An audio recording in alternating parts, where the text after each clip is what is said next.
3 exit poll बता रहे हैं कि ममता बनर्जी वापसी कर रही है और 6 एग्जिट पोल बता रहे हैं कि बीजेपी पहली बार 78 बरस में पहली बार सरकार बना रही है।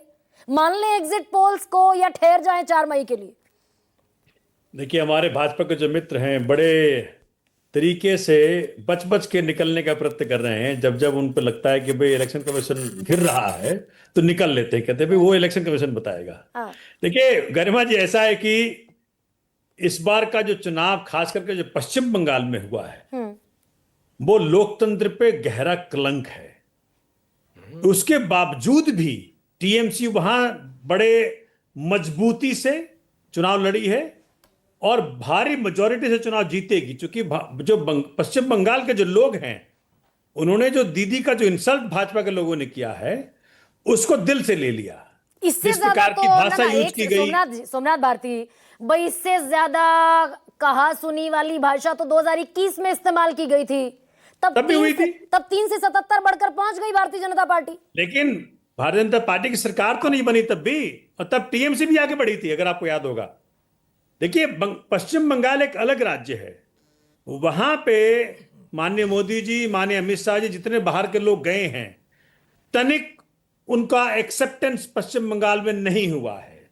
और चाहे वो सीएपीएफ की बात हो, चाहे इलेक्शन कमीशन की बात हो, चाहे वो यहां तक तो मैं तो इस बात, चूंकि मैं कोर्ट का तो मेरा लाइफ कोर्ट के इर्द गिर्द घूमता है, सुप्रीम कोर्ट का ये कह देना कि इस बार अगर वोट नहीं दे पाओगे तो क्या हो जाएगा, अगली बार दे देना, ये बहुत बड़ा सवाल पैदा कर रहा है।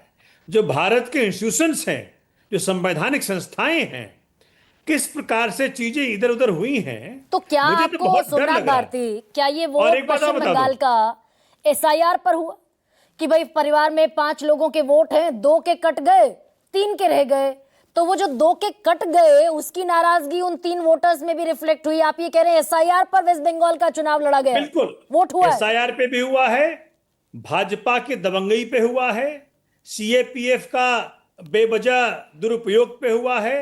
वो जो उनके अजय पाल सिंह जी हैं, जो वहां पे सिंघम बन के गए थे, जो बाद में कैसे कैसे वीडियो में दिख रहे हैं, उनके कारण हुआ है। जितनी भी दादागिरी इन लोगों ने करी है उसका खामियाजा इनको भुगतना पड़ेगा। लेकिन साथ में यह भी कह दूं, भाजपा वहां एक्सपोज हो गई जब राम माधव कहते हैं कि जी आप खा सकते हैं बीफ खाना ठीक है, कल्चरल है ये। जब हेमंत विश्व शर्मा कहते हैं कि आप बीफ खा सकते हैं, तो ये जो दिख पा रहा है कि उत्तर भारत, मतलब इस तरफ यूपी, बिहार, दिल्ली में तो आप मारते हैं। अगर कोई बीफ खाता दिख जाए, अगर कोई गौ माता के आसपास भी कोई दिख जाए, और वहां बीफ खाने को सही ठहरा रहे हैं। पर 15 साल की एंटीन का सोमनाथ भारती भाई, चलिए उनको बीजेपी को ये अपनी स्ट्रैटेजी के तौर पर समझ में आया, पर 15 साल की एंटी इनकम्बेंसी ममता बनर्जी के जिम्मे है ना? नहीं, एंटी इनकम्बेंसी जो थी वो भाजपा कारण खत्म हो गई। अच्छा, क्योंकि भाजपा ने जिस प्रकार की ज्यादती वहां पे किया है, वो भाजपा के लोगों ने जो मिसयूज किया, दुरुपयोग किया संस्थाओं का, उसके कारण पश्चिम बंगाल के लोगों ने अपने अस्मिता के साथ जोड़ लिया। अब ये बड़ी महत्वपूर्ण, ये सोमनाथ भारती थोड़ा सा पॉइंट इंपॉर्टेंट आप कह रहे हैं, हालांकि आप हमेशा इंपॉर्टेंट चीजें कहते हैं। एक एग्जिट पोल और दिखा देती हूँ, ये